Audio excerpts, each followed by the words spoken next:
Isang mapagpalang gabi po sa ating lahat. Isa na namang privilege po na pinagkaloob ng ating Panginoon upang tayo po ay makapag-aral ng kanyang mga salita. Ako nga po pala ang inyong abang lingkod, Pastor Erwin Jan Rimos, Pastor of the Shepherds Independent Baptist Church, Manalimsin po o Kinubaan, Negros Occidental. At napakabuti po ng ating Panginoon. Patuloy po tayo sa ating pag-aaral dito po sa the doctrine of hell or outer darkness, and tayo po ay nasa ika-6 na lesson na po, mga kapatid. Sa lahat po ng ating mga taga-subaybay at po ng mga patuloy na tumatangkilik at nanonood po sa ating mga live, asahan po ninyo ngayong gabi ay napakahalagang topic po ang ating pag-uusapan, sapagkat ito po ang pinakahihintay ng marami, the doctrine of hell or outer darkness. Nasa lesson 6 po tayo, the 3 kinds of outer darkness. Mga kapatid, ang outer darkness po ay 3 beses lamang binanggit sa salita ng Panginoon, at lahat ng ito ay makikita po ninyo sa book of Matthew. At in the past lessons, mga kapatid, atin pong na pag-aralan ang 3 parts of hell. Meron po palang partition sa hell, 3 kinds of hell, at 3 translation from the Hebrew word Sheol to English word grave, pit, and hell. In the New Testament, 3 rin naman po yan. Sa New Testament po ang Hades, Tartaro, at saka Gehenna. So, ngayong gabi po tayo ay mag-aaral na dito po sa napakahalagang topic.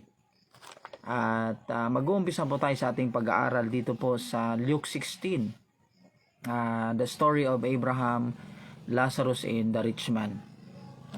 Some of the theologians consider this a parable, but I myself, I don't think that this is a parable, sapagkat dito po sa Luke 16 gumamit ang Panginoon ng tunay na pangalan, and kung hindi po ito totoo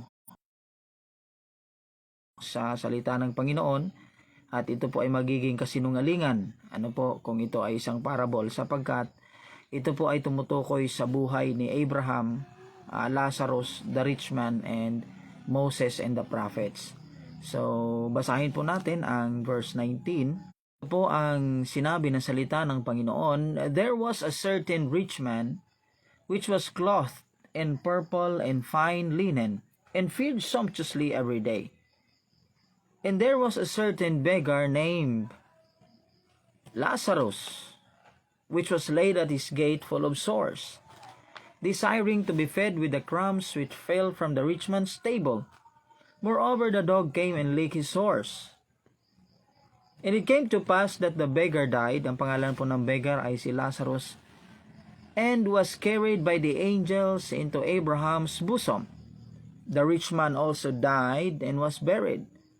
Dalawa po sila ay dinatnan ng kamatayan. Ngunit ang rich man, mga kapatid, verse 23, and in hell he lift up his eyes, being in torments, and seeth Abraham afar off, and Lazarus in his bosom.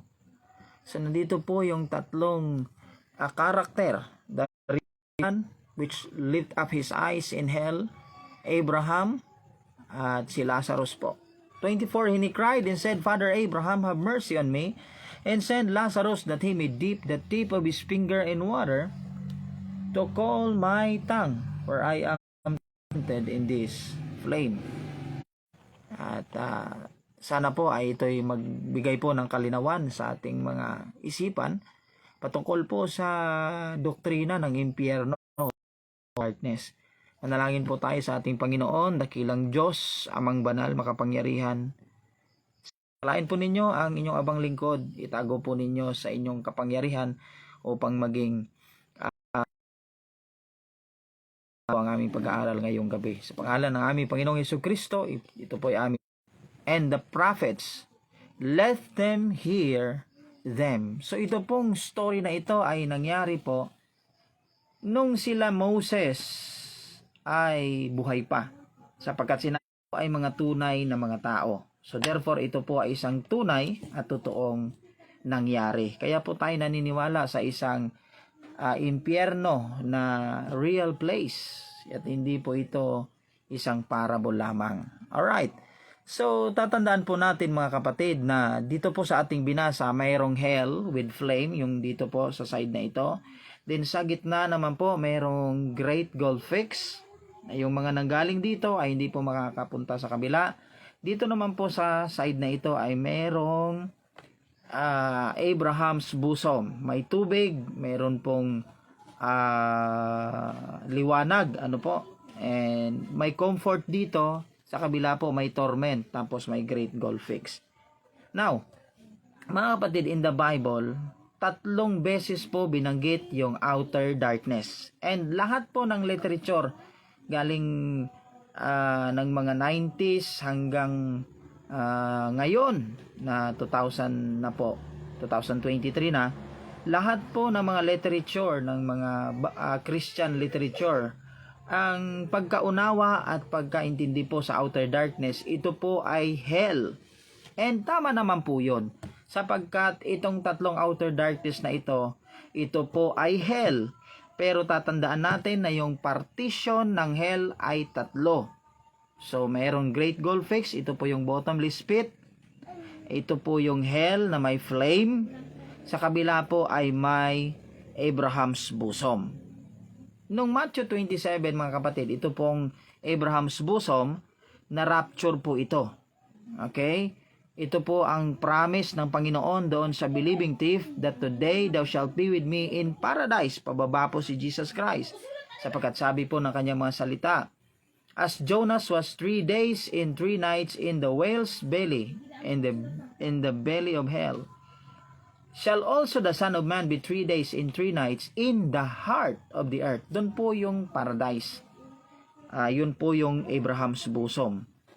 Now, Matthew 27, sabi po doon, and there was a great earthquake, and the earth did quake, and the rocks rent. Verse 51, and many bodies of the saints which slept arose, and went into the holy city after his resurrection. The veil of the temple was rent from top to the bottom. Ganun po ang nangyari. At si Jesus Christ is the firstborn, the first fruit of all them that slept. Sila, lahat po ng mga namatay ay pumupunta doon sa Abraham's bosom in the Old Testament. Pero nung si Jesus Christ po ay na-resurrect, sila po ay dinala doon sa Holy City. Saan po yung Holy City? Doon po sa Holy God. Doon po sa Father's house. Alright. So, unang pagkabanggit po ng outer darkness, pag-aralan natin lahat ng context ng 3 outer darkness po na ito. Pag-aralan po natin. Matthew chapter 8 verse 12. Ito po ang unang outer darkness. Ano po? And let's study the context. Sa Luke 16 po, mayroong 3 partition ang hell. So, sabi po sa verse number 12 ng Matthew chapter 8, but the children of the kingdom shall be cast into outer darkness. There shall be weeping and gnashing of teeth. Ito po yung phrase na ginagamit ng mga theologian to upang sabihin po na itong outer darkness ay impyerno. At hindi naman po yung mali, tama po yun. Pero saang part po ng impyerno? Okay, ito ba ay may apoy, walang apoy, o ito ba ang empty paradise? Nung na-rapture na po ang paradise, wala na po yung occupants. Wala na po yung liwanag doon. Pero tatandaan natin na yung space, yung empty space ay nandoon pa rin. And kung wala na yung liwanag, the absence of light, it would become darkness. Okay? So, tuloy po tayo mga kapatid. Now, dahil wala nang laman yun doon, mga ligtas po ang nakatira doon bago po na-rapture sa Christ's resurrection. Ano po? But the children of the kingdom shall be cast into outer darkness. There shall be weeping and gnashing of teeth. And Jesus said unto the centurion, go thy way, and as thou hast believed, so be it done unto thee. And his servant was healed in that self-same hour. Ang pinag-uusapan po dito sa Matthew 8 verse 12 ay ang children of the kingdom. Kapag inaral po ninyo itong children of the kingdom, sa gospel, ito po ay tumutukoy sa good seed. Okay? Kapag nabasa ninyo yung children of the kingdom, ito po ang good seed. It talks about the Israel. Okay? Ngunit dito po sa verse number 12 or sa Matthew chapter 8, ang children of the kingdom ay makikisabay doon kina Abraham to sit with Abraham in the kingdom of heaven. Okay? At malinaw po sa Luke 16 na yung pumunta sa paradise o yung na-save ay hindi po yung children of the kingdom, kundi sila Abraham po. So itong children of the kingdom ay faithless. Tingnan po ninyo ang verse number 10. Wala itong mga pananampalataya. Yung akala mo save sila, akala mo mananampalataya sila, pero hindi po sila mananampalataya. When Jesus heard it, I am reading Matthew chapter 8 verse 10, he marveled and said unto them that followed, verily I say unto you, I have not found so great faith, no, not in Israel. I say unto you that many shall come from the east and the west, and shall sit down with Abraham and Isaac and Jacob in the kingdom of heaven. Ayun. But the children of the kingdom shall be cast into outer darkness, there shall be weeping and gnashing of teeth. So faithless po itong children of the kingdom na tumutukoy sa mga Israelites, good seed, sapagkat sila po ay pinili. Ngunit sila po ay magkukunwari. Ayan, children of the kingdom. Pero wala silang pananampalataya. It is faith that saved. So hindi po mga ligtas itong mga ito. Look at verse number 38 ng Matthew 13. Ganito po ang pagkasabi ng Matthew 13, verse 38. The field is the world, the good seed are the children of the kingdom, but the tares are the children of the wicked one. So pag may nabasa po kayong children of the kingdom, good seed po dapat yung kanyang specification. Ano po? Pero dito po sa senaryo na ito, yung tunay na good seed, yung tunay na children of the kingdom ay walang iba kundi sila Abraham, Isaac, and Jacob. Meron daw makikiupo. Okay? Ito po ay tumutukoy sa mga Pharisee, sa saserdote, mga high priest, mga Sadducees. Sila po ay mga religious leader na kasabay ng mga patriarch. Ano po? But they don't have faith in Jesus Christ. Sa history po yan. So nagkukunwari po silang children of the kingdom sapagkat sila ay mga Hudyo rin. Pero ang realidad po ay sila ay mga faithless children of the kingdom. At nakisabay sila kina Abraham. Verse 42. Matthew 13. Okay, ganito po ang istorya. The field is the world. Simulan po natin sa 38. The good seed are the children of the kingdom, but the tares are the children of the wicked one. So dalawa po ang children na nabanggit. Children of the kingdom, children of the wicked one. The enemy that sowed them is the devil. The harvest is the end of the world. The reapers are the angels. As therefore the tares shall be gathered, are gathered and burned in the fire, so shall it be the end of the world. The Son of Man shall send forth his angels, and they shall gather out all his kingdom, all things that offend, and them which do iniquity, and shall cast them into furnace of fire. Ito po ay children of the wicked one, the tares. They shall be wailing and gnashing of teeth. sa lahat po ng walang pananampalataya ay mapupunta sa impyerno. Alangan naman po na nasa story na yon ng Matthew chapter 8 ay yung children of the kingdom yung mapupunta sa heaven or mapupunta sa paradise sa panahon nila Abraham. Malinaw naman po na sa Luke 16 sila Abraham yung na-save.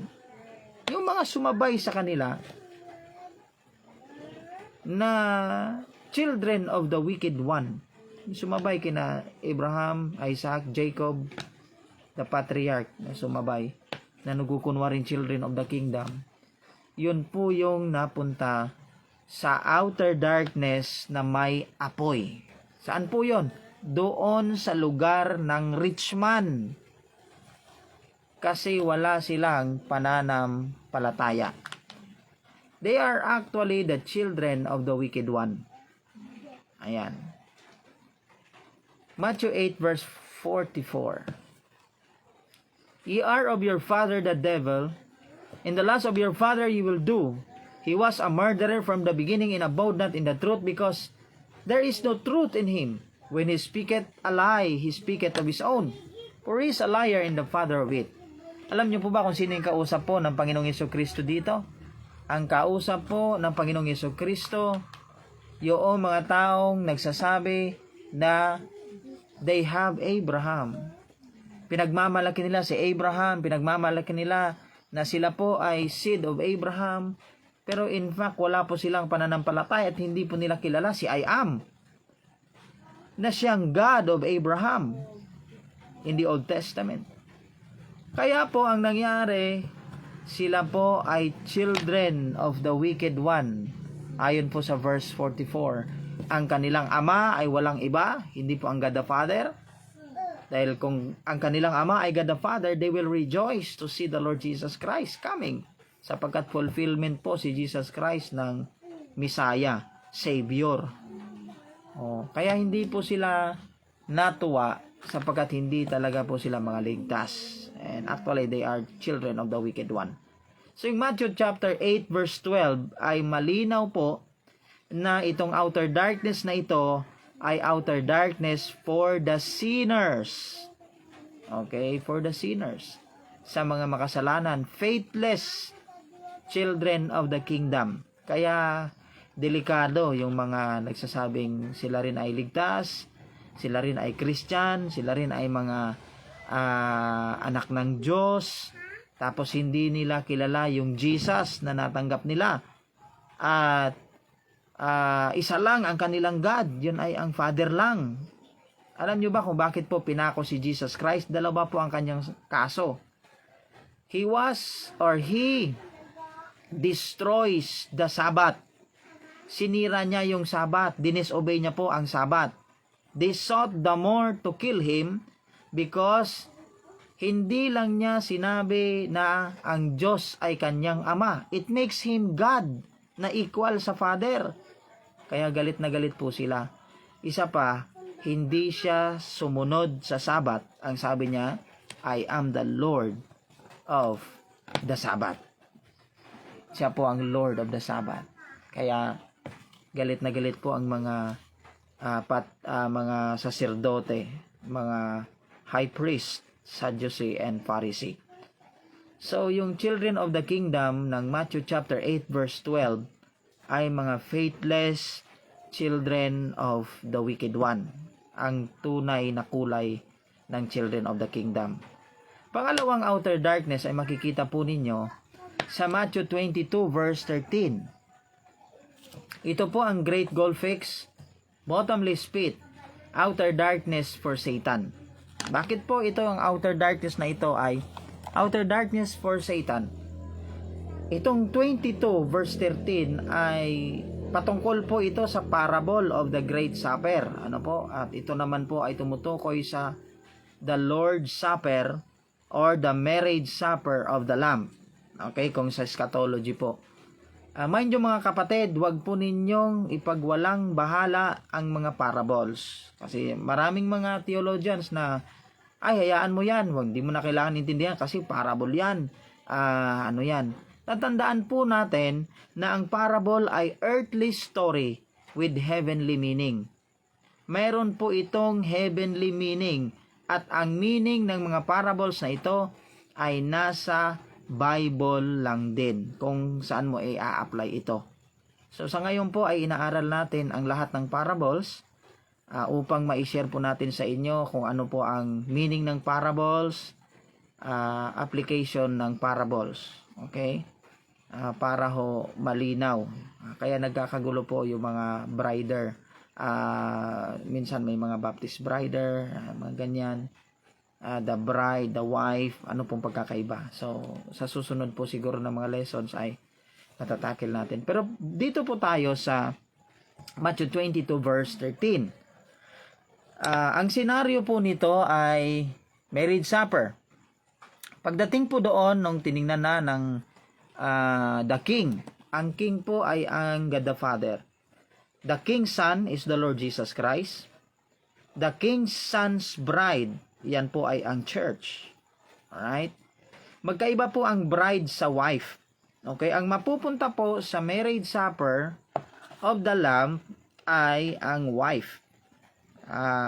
Ang bride po ay siyang magmamarch, bridal march. Ano po? Yan po ay rapture. Okay? Tatandaan din, pagkatapos ng rapture ay may judgment seat. Reception na po ang marriage supper of the Lamb kasi kainan na po yun. So, wife na po ang papasok doon. Okay? So, lahat ng mga saved po ay mararapture. Yun po yung bridal march, the bride and the bridegroom, the meeting of the bride and the bridegroom. Punta tayo dito po sa verse number 10. Matthew 22, basahin po muna natin. And so those servants went out into the highways and gathered together all as many as they found, both bad and good. And the wedding was furnished with guests. 11. And when the king came to see the guests, he saw there a man which had not on a wedding garment. Nung pumunta po yung king doon, meron siya nakitang isang tao na hindi nakapangdamit pang kasal. Yung wedding garment po dito is the robe of righteousness, yung isusuot sa atin kapag tayo po ay marapture. Robe of righteousness po ang tawag. White robe po yan. Okay? In the Bible, there are 7 robe or garments of salvation. Ibang pag-aaral po yun. Malalaman mo kung saan galing yung nakasuot nun. Yung mga nasa tribulation period, kung sa church age, okay? So, malalaman mo doon sa 7 garments of salvation. But dito po muna tayo sa verse 11. Nung tiningnan, mayroon doon nakapasok, pero wala po siyang wedding garment. Ibig sabihin, hindi dumaan sa rapture. Napunta ng marriage supper. At ang marriage supper po mga kapatid, ito po ay mangyayari sa third heaven. Bakit po sa third heaven? Sapagkat sa story, nandoon ang king, yun ay ang God the Father. Nandoon yung king's son, yan si Jesus Christ. At nandoon ang king's son's bride, yun ang church. Okay? True church. Ano po? So sabi ng James 1:17, ay hindi po umaalis yung Father sa kanyang trono. There is no shadow of turning, neither variableness in Him. He is the unseen God. No man hath seen God at any time, but only Jesus Christ. Yan po ay tumutukoy sa God the Father. Kailanman ay hindi yan nagpakita sa tao. Ano po? Hindi yan bumaba. The doctrine of the actuality of God. Doon po ninyo yan makikita sa ating panorama. Ano po? Now, punta po tayo dito. Third heaven po itong marriage supper of the Lamb. Wala po siyang wedding garment. Sa Book of Job, si Satanas po ay akyat baba sa langit. Okay? Nagpipresent ang mga angel, nagpipresent din siya. And he was the accuser of the brethren. He climbed another way. Hindi siya yung shepherd, siya ay stranger. Hindi siya dumadaan sa door. Kasi ang dumadaan sa door ay yung shepherd. Dumadaan po siya sa bintana. Siya po ang taong yan. Bakit ho? Bakit si Satanas po yan? Okay? Walang wedding garment, hindi na rapture. Kasi ang mararapture, mga save lang. He said unto him, friend. Ayun, tinawag po siyang friend. Ano po? At ang friend na yan ay capital letter F. May significant po yan. How comest thou in hither, not having a wedding garment? Tinanong siya, ba't nandito ka? Wala ka namang wedding garment, ibig sabihin hindi ka na rapture. He was speechless. Hindi po siya nagsasalita. Then said the king to the servants, bind him hand and foot, and take him away, and cast him into outer darkness. There shall be weeping and gnashing of teeth. For many are called, but few are chosen. Okay? Itong many are called, but few are chosen, tumutukoy po ito. Yung called ay tumutukoy po sa saved. Ang chosen ay tumutukoy po sa faithful. Ano po? Maraming pinili, pero umayaw sila sa paglilingkod. Kaya pagdating din, aayaw din ang Panginoon sa joy of thy Lord na marriage supper para sa kanila. At hindi sila maghahari. If we suffer with Him, we shall also reign with Him. If we deny Him, He also will deny us. Deny to the 1,000 years millennial kingdom. Pero po itong friend na ito ay walang wedding garment. Tinampon ninyo ang Revelation 12 verse 7. And there was war in heaven. Ito po ay sa gitna ng judgment seat at saka marriage supper. Merong war in heaven. Nagkagulo po ang langit. Michael and his angels fought the dragon, and the dragon and his angels, and prevailed not, neither was there found a place anymore in heaven. At ang nangyari, the dragon was cast out, the old serpent, which is the devil, and Satan, who deceiveth the whole world. He was cast into the earth, and his angels were cast with him. Tinampon ninyo, hindi po siya itinapon sa bottomless pit. Tinapon siya sa earth.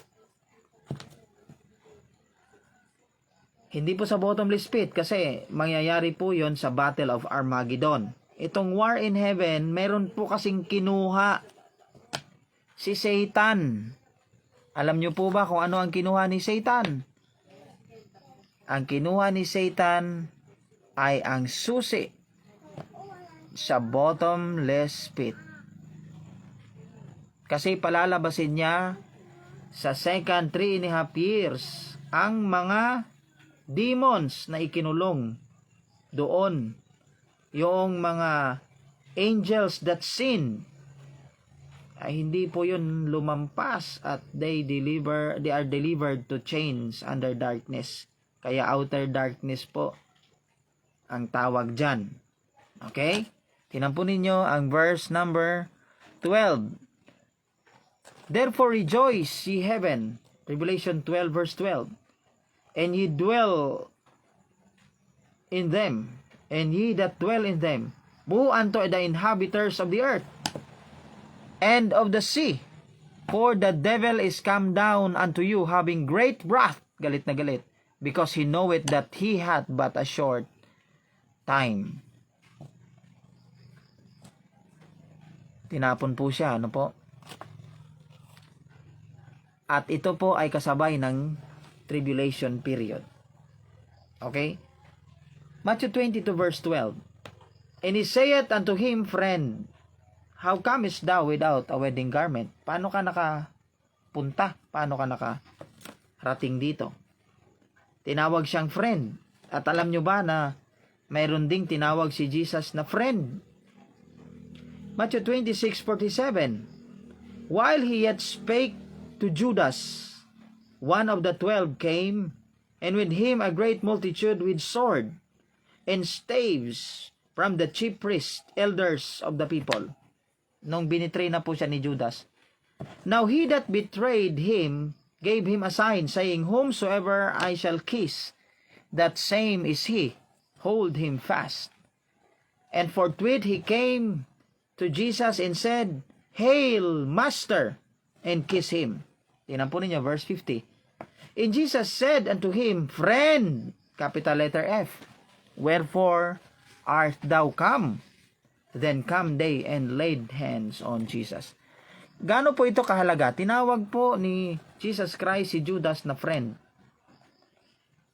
Yung nasa marriage supper naman ay tinawag niyang friend ng ama. John 6:20. Jesus answered them, "Have not I chosen you 12? And one of you is a devil." He spake of Judas Iscariot, the son of Simon, for he it was that should betray him, being one of the 12. 12 kayo. Pero yung isa sa inyo ay Diablo. Sino itong Diablo? The old serpent, the dragon, Satan, the devil. Pumasok po yan kay Judas. Bakit siya pumasok kay Judas? Kasi nga, si Judas po ay Satan the Son. Satan the Son po si Judas. Yung Satan the Father is Satan, capital letter S. Devil, capital letter D. Dragon, capital letter D. Yan po ang Satan the Father. Si Judas po ay Satan na nagkatawang tao. Tingnan po ninyo. Luke 13 verse 2, John 13 verse 2. And the supper being ended, the devil having now put into the heart of Judas Iscariot, Simon's son, to betray him. Yan po ang nangyari. Luke 22 verse 3. Then entered Satan into Judas, surname Iscariot, being of the number of the 12. Yung Satan po na capital letter S pumasok kay Judas.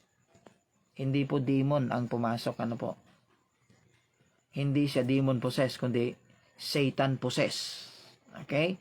John 13 verse 24, Simon Peter therefore beckoned to him, and he asked who it should be of whom he speak.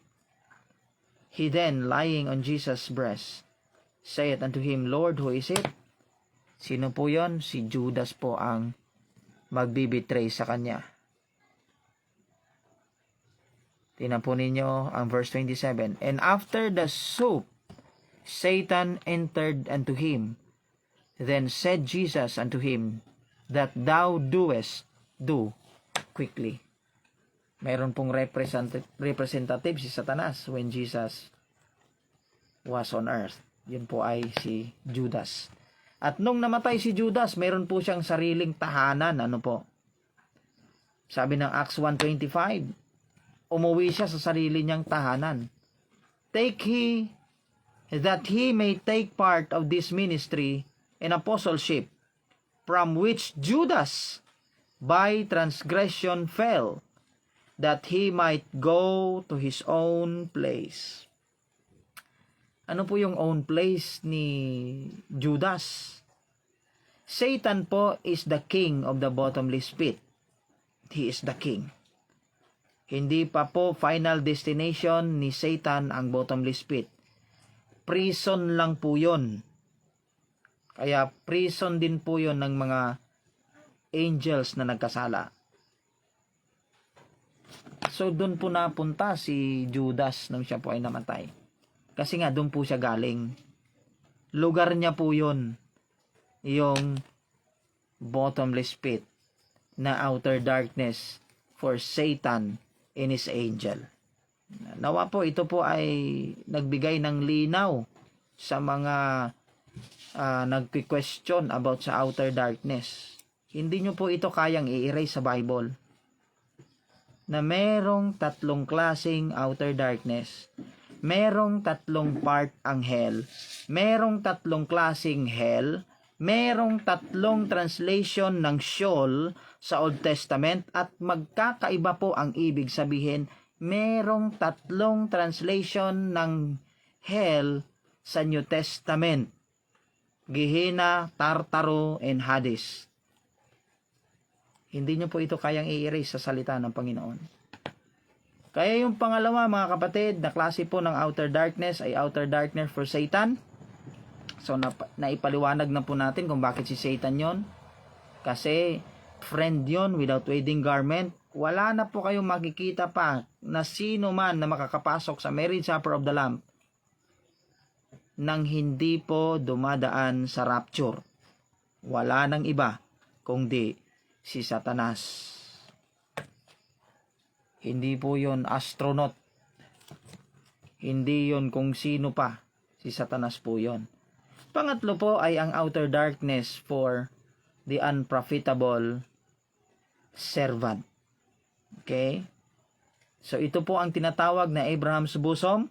Ito po ang empty paradise at outer darkness for the saved.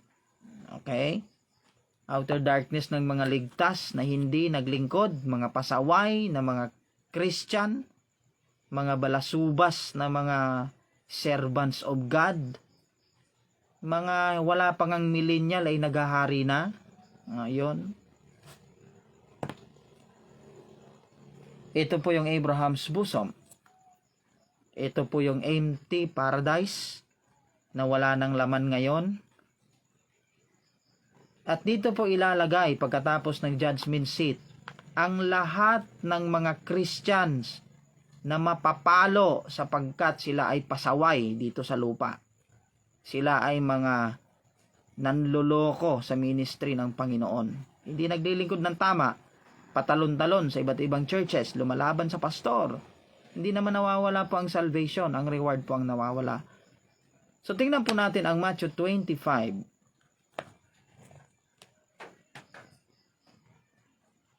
Verse 30. Ang dami pong nagrereklamo na ito daw ay mga unsaved. Okay? So, aralin po natin ngayon. Matthew 25 verse 30, "And cast ye the unprofitable servant into outer darkness, there shall be weeping and gnashing of teeth." Ito po ay impyerno, ano po? Pero walang apoy, sapagkat ito po ay empty paradise. Ito po ay Abraham's bosom. Wala na po itong laman ngayon. So, wala na sila Abraham dito.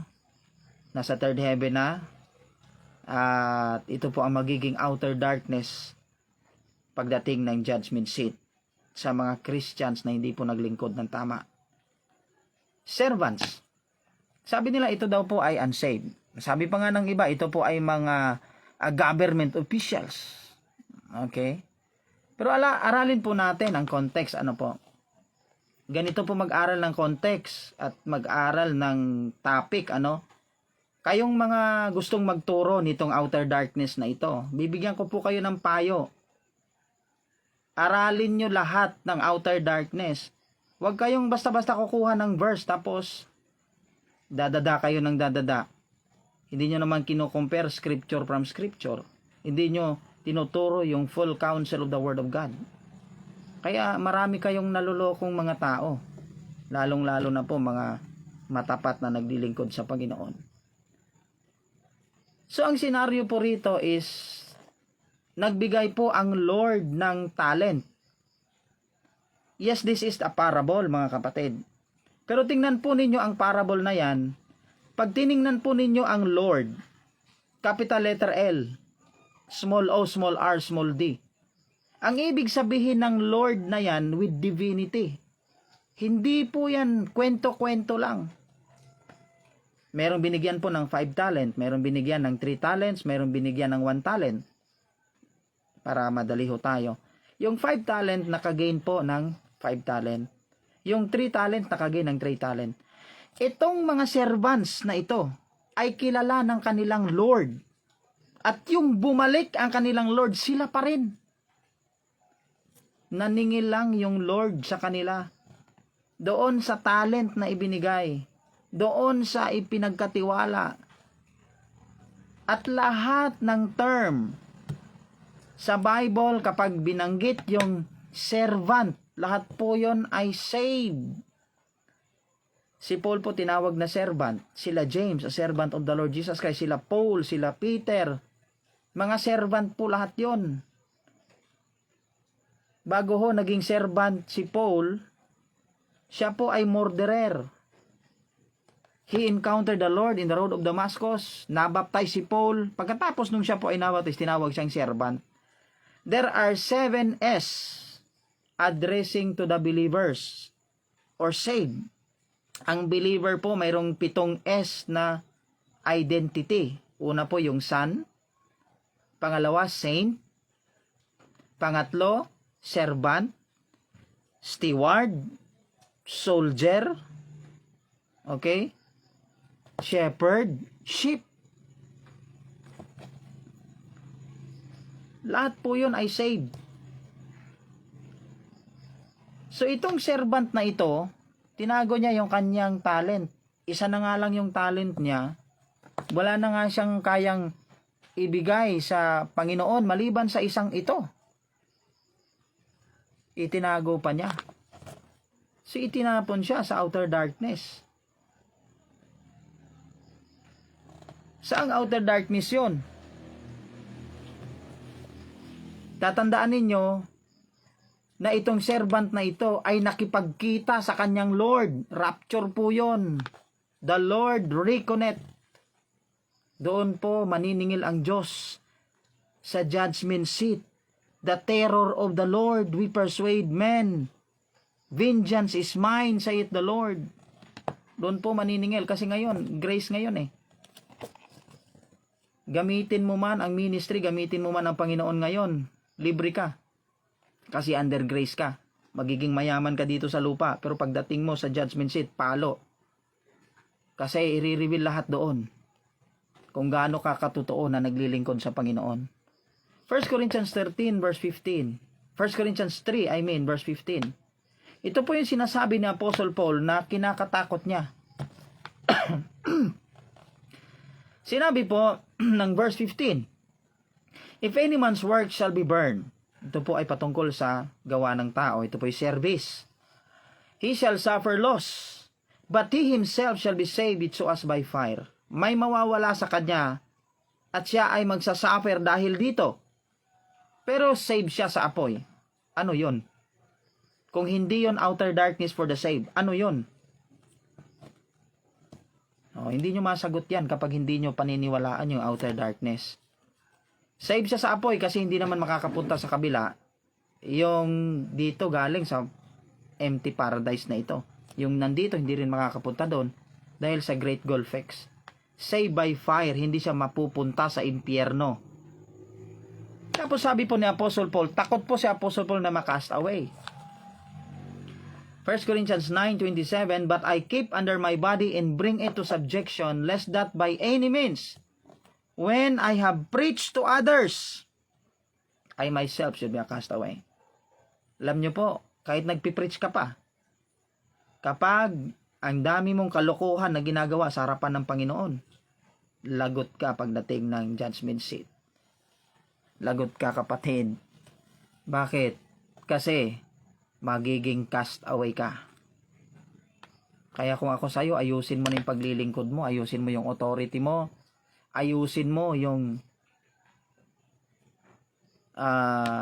pagbibigay mo, ayusin mo. Kasi mananagot ka sa Panginoon. Si Apostle Paul nga natatakot. Ganun na ka-faithful si Apostle Paul, tayo pa kaya? Sana po ito ay maging warning, reminder po sa ating lahat. Saan yung cast away na yan? And cast the unprofitable servant into outer darkness. There shall be weeping and gnashing of teeth. Bago ka itatapon doon, ba't ka iiyak doon? Ba't ka iiyak? Luke chapter 12, verse 45 to 48. But if that servant, dito po ulit yung servant, nagkita na naman ulit tayo sa servant na ito. Say in his heart, my Lord, delayeth his coming. Rapture po. Tagal-tagal ng rapture. Tagal-tagal na sinasabi, di pa dumarating. Yung rapture, hindi na para sa mga saved yan, para na yan sa mga Hudyo. Yung mga dahil natagalan, hindi na nag-antay. And shall begin to beat the men servant and the maidens, and to eat and drink with the drunken. Yun, ito na yung ginagawa nila. Tagal-tagal na yan, hindi pa nagra-rapture. Kaya sumama na tayo sa mga drunken master. Tapos i-persecute natin yung mga katulad natin. The Lord of that servant came in the day when he looketh not for him, rapture, thief in the night, and on the hour that he is not aware, and shall cut him asunder, and will appoint his portion with the unbeliever. Saan daw ilalagay? Yung mga pasaway na servant, yung portion na itatabi doon sa mga unbeliever. Nandito yung unbeliever, Great Gulf X, nandito. Nagkakausap sila. nung maliwanag pa yung Abraham's bosom. Yan yung portion with the unbeliever, yung save by fire. Nandito yung apoy, save sila sa apoy kasi save sila, ligtas sila, mga pasaway nga lang. And that servant which knew his Lord, tingnan nyo yung word na knew his Lord. Hindi ito I'll never know you. Ito po ay I know you not. Kilala pero dininay. Knew his Lord. Alam niya yung will ng kanyang Panginoon and prepared not himself. Hindi siya naghanda. And neither did according to his will. Lumabas sa will ng Panginoon. Nagpariwara at nagpakawala sa buhay niya. Shall be beaten with many stripes. Papaluin ng maraming palo. But he that knew not and did commit things worthy of stripes shall be beaten of few stripes. For unto whomsoever much is given, of him shall be much required. Of whom men have committed much, of him they will ask the more. Yung lahat ng alam mong tama na hindi mo ginawa, yun ang ipapalo sa'yo. Kung marami kang alam at marami kang kalokohang ginawa, marami kang palo. Paano, pastor, kung hindi ko kilala yung Diyos na tinanggap ko? Ay, huwag ka nang mag-prepare sa outer darkness. Mag-prepare ka sa impyerno. Kung hindi mo kilala yung God na pinaniwalaan mo, kasi yun na yung pinakadelikado. Hindi mo na kailangan paghandaan yung outer darkness kung hindi mo naiintindihan yung Trinity. At dinideny mo yung Trinity, hindi ka naniniwala na iba ang Father, iba si Jesus Christ, iba yung Holy Ghost. Hindi mo pinaniniwalaan yung tatlo pala ang trono, tapos takaupo sila doon. Hindi mo paniniwalaan yon kahit nasa Bible. Humanda ka, dahil hindi langit ang mapupuntahan mo. Delikado ang kaluluwa mo at mga taong dinala mo dyan. Hindi po monotheist ang Diyos. Hindi po Arianism, hindi po Unitarian at saka hindi po Oneness ang Diyos. Ang Diyos po ng Biblia ay Trinity. Tatlo na nagkakaisa. Ang bilang nila ay tatlo. Ang isa ay ang unity nila. Ang 3-in-1 ay ang creation nila. Matthew 18 verse 22. Verse 22 to 35. And Jesus said unto him, I say not unto thee until 7 times, but until 70 times 7 kang magpapatawad. Therefore is the kingdom of heaven is likened unto a certain king, which would take account of his servant. And when he had begun to reckon, one brought unto him, which owe him 10,000 talents. For as many as he had not to pay, his Lord commanded him to be sold, and his wife, and his children, and all that he had, in payment be made. Hanggang 35 po tayo.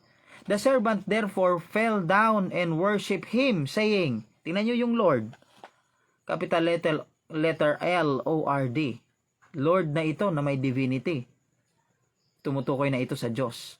Have patience with me, I will pay thee all. And the Lord of that servant was moved with compassion. Naawa po yung Lord sa servant na yon, and loose him and forgive him his debt.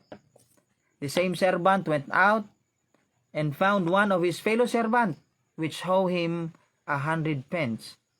And he laid hold on him and took him by the throat, saying, Pay me that thou owest. Sa madaling salita po, itong pinatawad ng Panginoon. Nakita niya yung kanyang kapananampalataya na may utang sa kanya. Aba, kinyelyuhan ba naman? Tapos nung nagmakaawa, ay hindi niya pinatawad. Talagang naging siya. Tapos sabi dito, fell down on his feet, verse 29, and besought him, nagmakaawa, saying, Have patience with me, and I will pay thee all. Ayaw niya. At yung ginawa niya, maloko tong servant na ito. Di niya pinatawad. Ang tawag ng Panginoon sa kanya, his Lord, after that he had called him, said unto him, O thou wicked servant, I forgive thee, all thou deaf, because thou desirest me. Shouldest not thou also have compassion on thy fellow servant, even as I had pity on thee? 34. His Lord was wroth, nagalit ang kanyang Lord, and delivered him to the tormentors, till he should pay all that was due unto him. 35. So likewise shall my heavenly Father, yung Lord pala na yon ay heavenly Father, do also unto you, if ye from your hearts forgive not everyone his brother's trespasses. Saan yung tormentor? Wala pong torment sa millennial kingdom. Kaya mali po yung nagtuturo na merong outer darkness sa millennial kingdom. Wala pong outer darkness sa millennial kingdom. Wala kang verse na makikita na ang context ay millennial kingdom tapos may outer darkness. Ang outer darkness lang po na 3 ay nasa Book of Matthew, at ang tinutukoy ay children of the kingdom, unsaved, without faith, a friend without wedding garment, which is Satan, servant of God, na pawang mga ligtas, na mga unprofitable, walang kakwenta-kwenta, mga wicked, at mga pasaway na mga servant. Yung mga wicked, nandito yon, mga unsaved. Si Satanas naman, nandito yung kanyang Bartolina. Yung mga saved naman, nandito yung Bartolina. Kayo na po ang humusga. Husgahan nyo yung mga verse. Kapag aaralin nyo po ito, ida-download nyo yung video, papanoorin nyo, ipopost nyo, kokopyahin nyo yung mga verse, aaralin nyo. Wag po kayong dada lang ng dada, ano po. Dahil maniwala ka man dito o hindi, kapag pasaway ka, dito ka pa rin mapupunta. And makakalabas ka lang pagdating ng Revelation. Last verse po natin at tayo magkuklose na. After 1,000 years, magkakaroon po ng Gog and Magog. Ang Gog and Magog, palalabasin po si Satan for a little season. At pagkatapos po niyan, siya po itatapon sa lake of fire. Tatanggalan siya ng kapangyarihan. Pagkatapos ng Gog and Magog ay magkakaroon na po ng Great White Throne Judgment. Tingnan po ninyo ang Revelation 20 verse 11.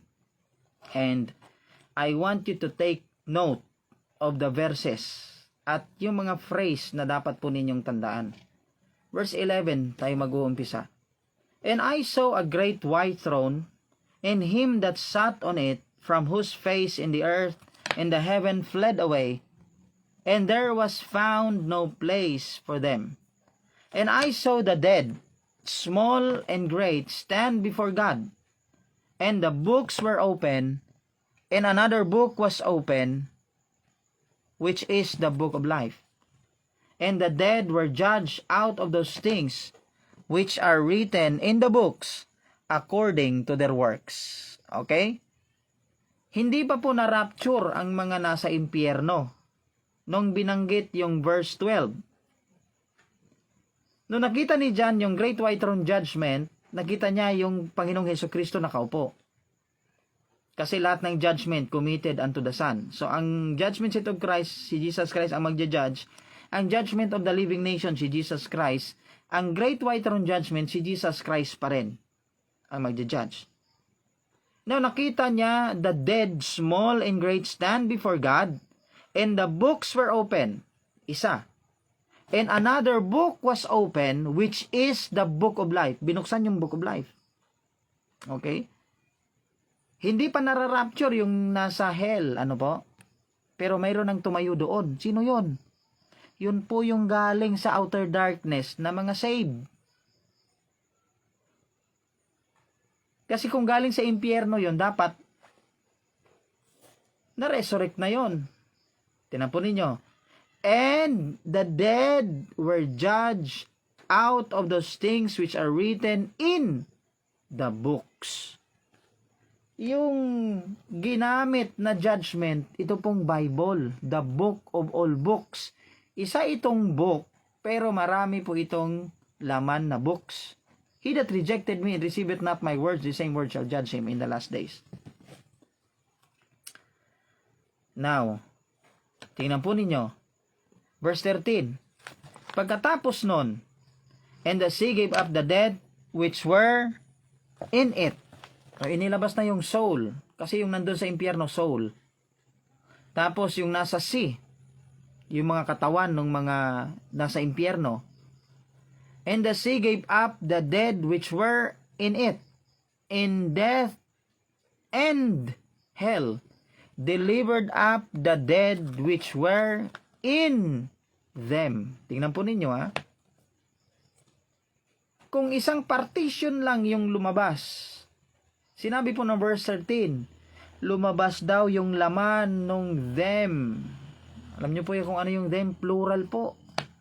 Kasi si Satanas, dito sa Great Golfex, lumabas na para sa Gog and Magog.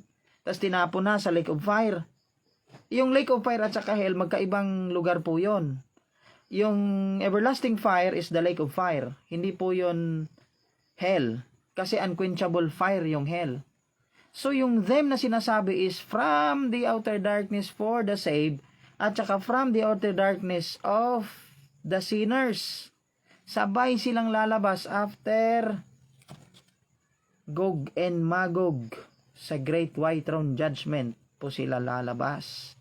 At paglabas nilang dalawa, yung saved at saka yung unsaved, pawang umiiyak. Ito dahil sa palo, ito dahil sa init, sa apoy. Tingnan nyo ang verse 14. And death and hell were cast into the lake of fire. Tingnan po ninyo, death tsaka hell. Okay?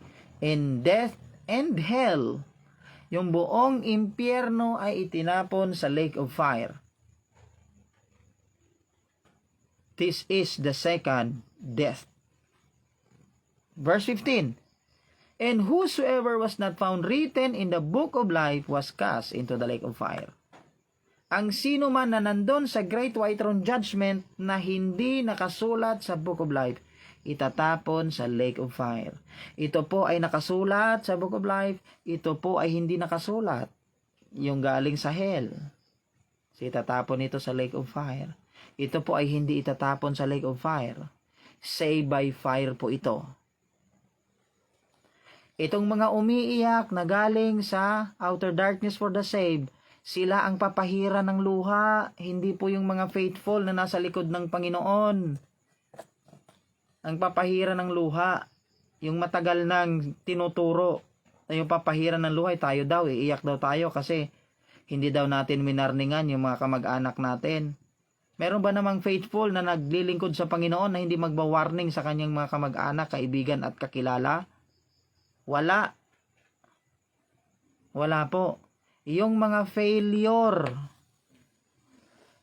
yung failure magsimba, failure mag-attend, failure magbigay, failure lahat. Kasi nalulong sa bisyo, nalulong sa ganito, nalulong sa ganyan. Mas mahal ang mundo, tumalikod sa Panginoon. Yun ang sisisihin. Yung galing sa outer darkness na umiiyak dahil sa palo, yun po yung papahiran ng mga luha. Kaya tatlo po ang outer darkness. Next and final lesson po natin dito po sa Doctrine of Hell and Outer Darkness. Yung 7 location of paradise. 7 beses po nilipat-lipat yung paradise until eternity. Abangan nyo po yun. Last na lesson na po yun. So, sana po ay nakatulong po ito sa inyo. Itong lesson natin.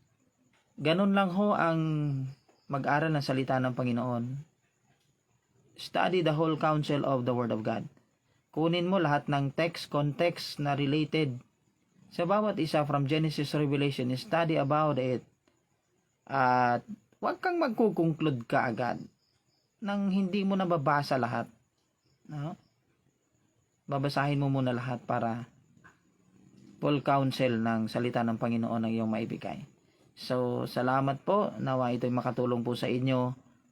Ako po ang inyong abang lingkod, Pastor Erwin Jan Rimos. Muli po ay bumabati na isang mapagpalang gabi po sa ating lahat. Tayo po ay mag-close, mananalangin po tayo, and I hope na ito po ay makatulong sa inyo habang kayo ay nag-aaral po sa salita ng Panginoon. Amang banal, dakilang Diyos, Panginoon, tunay nga po na napakabuti po ninyo sa aming buhay. Lord, dinadalangin ko po na ang mga anak ninyo ay magkaroon ng heavenly wisdom upang maunawaan po nila ang turo ng inyong mga salita. At upang sila ay maliwanagan, lalong-lalo na po sa doctrine of outer darkness or hell. Na tatlo po pala ang partition nito, tatlo po pala ang outer darkness, tatlong klase po ang hell. At Lord, sana po ay ito ang maging reason upang sila po ay wag magbibiro sa paglilingkod, and they would be faithful and true to what they do in the ministry. Ayusin po nila ang kanilang authority, ayusin po nila ang kanilang paglilingkod, kasi hindi po kami kagaya ng iba na suntok sa hangin, na hindi po sure sa paglilingkod namin. Sana, Panginoon, ay makatulong po ito sa maraming mga nag-aaral na mga Kristiyano. Salamat po sa gabing ito. Nawa, Panginoon, kayo po ang magpala sa aming lahat. Sa pangalan ng aming Panginoong Hesukristo. Amen and amen. Maraming pong salamat at isang mapagpalang gabi po sa ating lahat. Sana po ay patuloy po kayong sumubaybay sa mga lessons po natin. God bless and thank you po sa inyo lahat.